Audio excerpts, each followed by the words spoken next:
Француздар чемпион дебек басында, дым болмай қалып Испанияның қасында.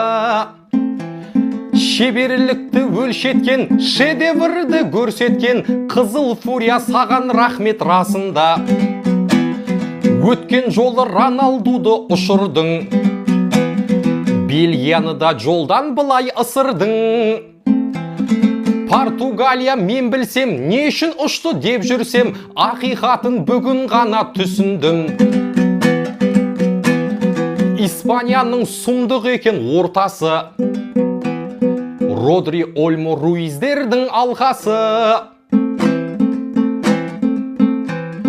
Бүгін ойын жеңгенің, ақтық сынға келгенің, осы полузащитаның арқасы.